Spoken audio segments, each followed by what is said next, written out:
कि धीरेंद्र सिंह रात को अपने ऑफिस का काम खत्म करके घर लौट रहे थे, पर वो घर नहीं पहुंचे। पुलिस धीरेंद्र सिंह के फ़ोन नंबर का कॉल डिटेल निकालती है। वो पुलिस को बताता है कि मैं धीरेंद्र जी को जानता हूँ, लैंडलाइन से उसी ने कॉल किया था। वो आगे बताता है कि राजा कलंदर उन तमाम लोगों के सर को काटता है और उनके दिमाग को निकाल कर सूप बनाता है और उसे पी जाता है।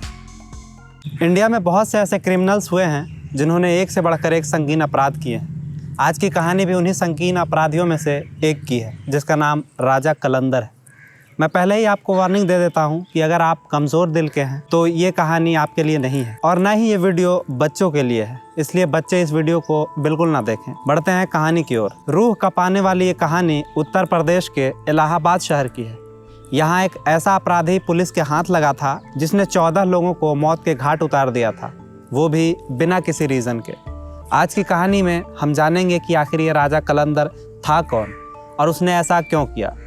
हालांकि कहानी की शुरुआत काफ़ी पहले हो चुकी थी, मगर ये कहानी खुलकर लोगों के सामने तब आती है जब एक दैनिक समाचार पत्र के एडिटर अचानक से गायब हो जाते हैं। न्यूज़पेपर के एडिटर जो कि गायब हुए थे, उनका नाम धीरेंद्र सिंह था। दिसंबर 2000 ईस्वी की ये बात है। दरअसल हुआ ये था कि धीरेंद्र सिंह रात को अपने ऑफिस का काम खत्म करके घर लौट रहे थे, पर वो घर नहीं पहुंचे।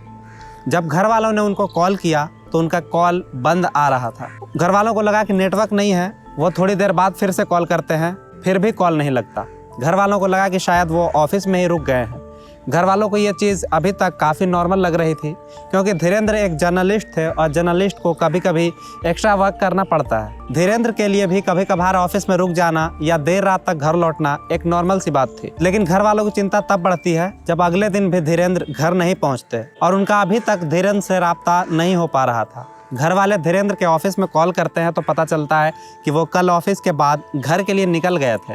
उसके बाद वो ऑफिस आए ही नहीं हैं और उनका कॉल भी नहीं लग रहा है। ये सुनकर घर वालों की चिंता अचानक से बढ़ जाती है। वो सोचते हैं कि अगर धीरेंद्र कल ही ऑफिस से घर के लिए निकले थे तो वो घर अभी तक क्यों नहीं पहुँचे और वो कहाँ गए। वो अपने रिश्तेदारों को कॉल करते हैं और पता लगाते हैं कि क्या धीरेंद्र उनके घर तो नहीं है, मगर सबका जवाब ना में आता है। अब घर वालों के पास कोई ऑप्शन नहीं बचा था। वो इलाहाबाद के कीड़गंज थाने में जाते हैं और वे धीरेंद्र की गुमशुदगी की रिपोर्ट लिखवाते हैं। पुलिस इस घटना को थोड़ी सीरियसनेस के साथ लेती है, क्योंकि पुलिस को शुरू में इसमें राजनीतिक एंगल लगता है। एक पत्रकार पर राजनीतिक दबाव बनाया जाना एक आम बात है, और जो पत्रकार नेताओं की बात टालते हैं उनके साथ तो ऐसा होना और भी नॉर्मल है। यही सोचकर पुलिस धीरेंद्र सिंह के फ़ोन नंबर का कॉल डिटेल निकालती है, मगर उसमें किसी भी नेता या पॉलिटिकल पार्टी का कोई कॉल डिटेल नहीं मिलता। पुलिस कॉल डिटेल में एक चीज़ नोटिस करती है कि लास्ट टाइम धीरेंद्र को किसी लैंडलाइन से कॉल आया था। पुलिस जब उस नंबर का डिटेल निकालती है तो पता चलता है कि ये नंबर फूलन देवी नाम की एक औरत का है और उसका एड्रेस भी ज़्यादा दूर नहीं बल्कि इलाहाबाद का ही है। पुलिस की एक टीम उस एड्रेस पर पहुंचती है तो पता चलता है कि फूलन देवी अपने क्षेत्र की जिला पंचायत सदस्य है। पुलिस को शुरू में लगा कि शायद फूलन देवी ने अखबार में अपना इश्तेहार छपवाने के लिए धीरेंद्र को फ़ोन किया होगा, लेकिन फूलन देवी पुलिस को बताती है कि मैं किसी भी धीरेंद्र सिंह के नाम के व्यक्ति को नहीं जानती। पुलिस फूलन देवी के पति राम निरंजन से भी बात करती है। राम निरंजन एक कंपनी में ड्राइवर की नौकरी करता था। वो पुलिस को बताता है कि मैं धीरेंद्र जी को जानता हूँ, वो एक अच्छे पत्रकार हैं। वो बताता है कि लैंडलाइन से उसी ने धीरेंद्र सिंह को कॉल किया था। पुलिस पूछती है कि तुम लोगों के बीच क्या बातचीत हुई थी। राम निरंजन कहता है कि बात तो कुछ खास नहीं हुई थी, मैंने बस उनका हाल समाचार जानने के लिए उनको कॉल किया था। पुलिस उन दोनों से पूछताछ के बाद वापस थाने लौट जाती है। अब पुलिस को समझ नहीं आ रहा था कि इस केस में आगे क्या होगा। पुलिस जब धीरेंद्र सिंह के कॉल डिटेल को एक बार फिर से चेक कर रही थी तो पुलिस का माथा ठनकता है। पुलिस सोचती है कि जिस एरिया में राम निरंजन और फूलन देवी रहते हैं वो एरिया एक गांव है और वहां लोग मुश्किल से मुश्किल 8 से 9 बजे तक खा पी कर सो जाते हैं। उन दिनों बिजली की समस्या भी होती थी, जिस कारण लोग जल्दी ही खाना पीना खाकर सो जाते थे। ऊपर से उस वक्त दिसंबर की ठंड थी, तो राम निरंजन इतनी रात गए धीरेंद्र को कॉल क्यों करेगा। पुलिस को शक होता है कि कहीं राम निरंजन झूठ तो नहीं बोल रहा। 7-8 बजे सो जाने वाला व्यक्ति रात के 12:30 बजे किसी को कॉल करता है, वो भी हाल चाल पूछने के लिए। ये बात पुलिस को हजम नहीं हो रही। पुलिस राम निरंजन के बारे में और जानकारी जुटाती है। पुलिस को पता चलता है कि राम निरंजन की पत्नी का नाम फूलन देवी नहीं था, बल्कि उसे यह नाम शादी के बाद राम निरंजन ने ही दिया था।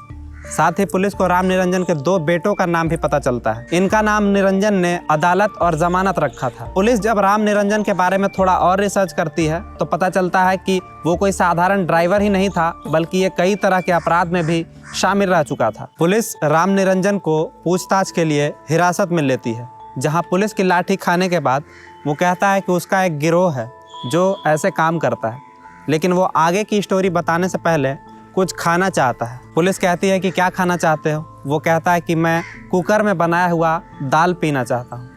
पुलिस पहले तो ये चीज़ सुनकर चौंक जाती है कि ये इसकी कैसी डिमांड है, किसी की ऐसी डिमांड भी हो सकती है क्या? पुलिस के लिए उसकी यह डिमांड बड़ी तो नहीं थी, पर अजीब ज़रूर थी। खैर, पुलिस इस केस को सुलझाने के लिए उसे कुकर में बना हुआ दाल ला कर देती है। वो अकेले ही पूरी दाल पी जाता है। उसके बाद वो स्टोरी बताना शुरू करता है। वो कहता है कि उसका एक बॉस है जिसका नाम राजा कलंदर है, जो उनसे रात में सफ़र कर रहे लोगों को मारने को कहता है और मारने के बाद उसकी बॉडी को अपने फार्म हाउस पर मंगवाता है। वो आगे बताता है कि राजा कलंदर उन तमाम लोगों के सर को काटता है और उनके दिमाग को निकाल कर सूप बनाता है और उसे पी जाता है। इसी वजह से वो बहुत दिमाग वाला है और उसे कोई नहीं पकड़ सकता। पुलिस पूछती है कि धीरेंद्र सिंह कहाँ है? वो बताता है कि वो भी अभी उसी फार्म हाउस पर है। पुलिस कहती है कि राजा कलंदर का फार्म हाउस कहाँ है? राम निरंजन पुलिस को लेकर उस फार्म हाउस पहुंचे। पुलिस वहां देखती है कि कई इंसानी खोपड़ी अलग अलग रंगों में रंगी हुई एक पेड़ से लटक रही थी, जिन पर उन लोगों की जिनकी ये खोपड़ी थी उनकी जाति लिखी हुई थी। पुलिस को वहाँ एक बोरी मिलती है। राम निरंजन उस बोरी में हाथ डालता है और एक कटा हुआ सर बाहर निकालता है और कहता है कि ये 1 हफ्ते पहले की बॉडी का सर है।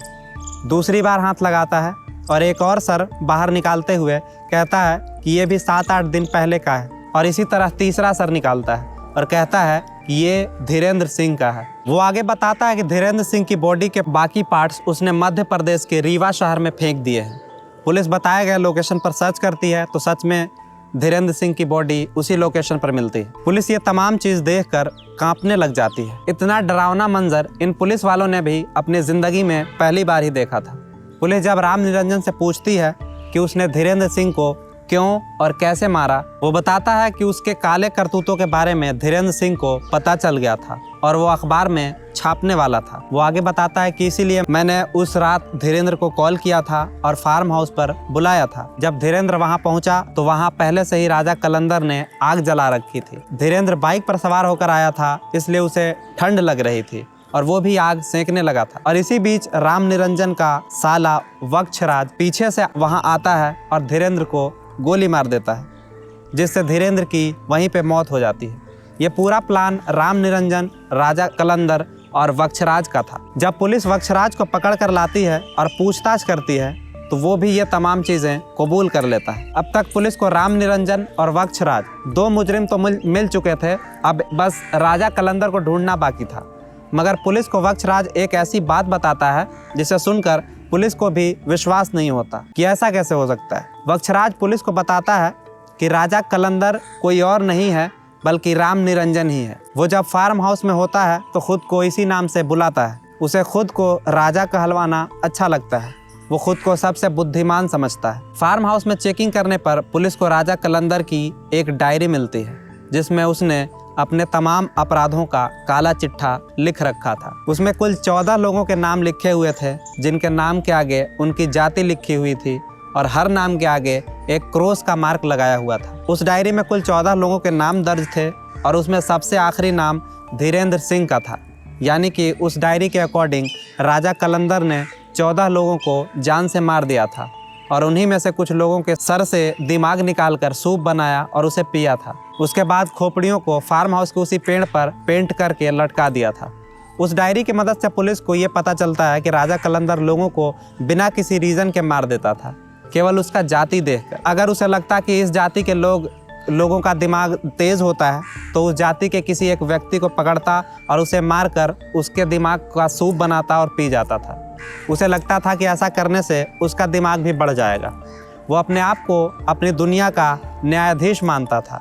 इसी कारण उसने अपने 2 बेटों में से एक का नाम अदालत और दूसरे का नाम जमानत भी रखा था।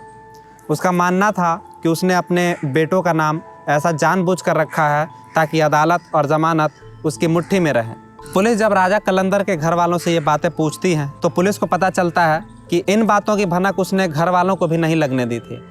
पुलिस राजा कलंदर का ब्रेन टेस्ट कराती है तो रिपोर्ट में सब कुछ नॉर्मल आता है, जिससे ये पता चलता है कि राजा कलंदर कोई दिमागी मरीज भी नहीं था। इसके बाद कलंदर को उम्र कैद की सजा हो जाती है। कलंदर इन तमाम चीज़ों को बताते हुए कहता है कि उसने बचपन से ही देखा था कि लोग तेज दिमाग वाले लोगों को ज़्यादा पसंद करते हैं, इसीलिए उसने ये तरकीब आजमाई थी जिससे वो खुद अपना दिमाग भी बढ़ाना चाहता था। उसके ये बहाने कितने सही कितने गलत थे ये पता लगाना हमारे लिए बेहद मुश्किल है। ये स्टोरी आपको कैसी लगी कमेंट में ज़रूर बताएं। बाकी आज की इस वीडियो में इतना ही, फिर मिलेंगे। धन्यवाद।